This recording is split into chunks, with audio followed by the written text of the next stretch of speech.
experiência no passado em São Paulo e depois de percorrer 6.000 quilômetros, chegou a São Luís.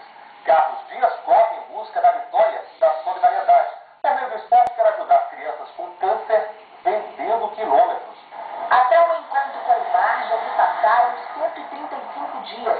Foram mais de 6.800 quilômetros percorridos até chegar a São Luís. Saí de São Paulo, dia 24 de setembro, parti para o Triângulo Mineiro, peguei Goiás, Mato Grosso, subi para Rondônia, fui até o Acre, depois fui para Amazonas, depois subi para Roraima, peguei o Pará, fui para Amapá e finalmente cheguei aqui no Maranhão.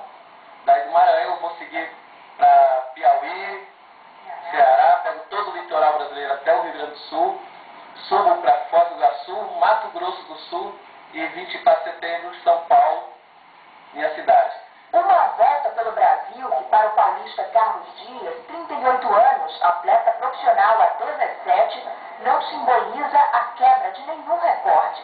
É sim a superação dos limites, mas ao fim da batalha, o prêmio não será um troféu. Carlos corre o país inteiro para ajudar na luta contra o câncer infantil. Funciona assim: cada quilômetro pode ser comprado no site do atleta por R$2. A largada foi em setembro do ano passado. A ideia é correr 365 ultramaratonas até setembro deste ano, 50 quilômetros por dia. O Carlos passou 9 meses se preparando para essa empreitada. Não começou assim da noite para o dia, não. E hoje, tudo que ele precisa cabe em uma bolsa que pesa aproximadamente 7 quilos. Dentro dessa bolsa tem, por exemplo, garrafinha d'água, é preciso lembrar, tem uma rede muito compacta também, afinal não dá para saber onde se vai dormir sempre, não é, Carlos?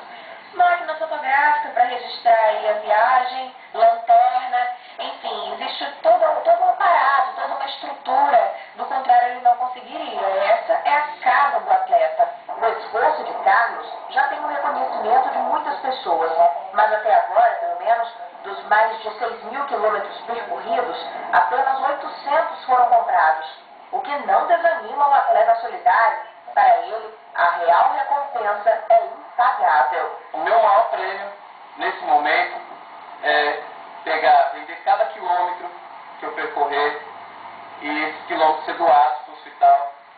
A minha maior alegria vai ser chegar em São Paulo dia 24 de setembro, ter percorrido 18.250 quilômetros e as pessoas, o povo brasileiro, junto comigo, comprar esses quilômetros para eu poder anunciar. Né? Eu corri um ano no meu Brasil, circulei todo o meu Brasil e consegui reverter esses quilômetros todos para o hospital. Isso daí vai ser meu maior troféu, minha maior alegria e eu vou levar isso para a minha vida inteira. O atleta recomeça amanhã a maratona. Ele parte de São Luís com destino a Santa Inês.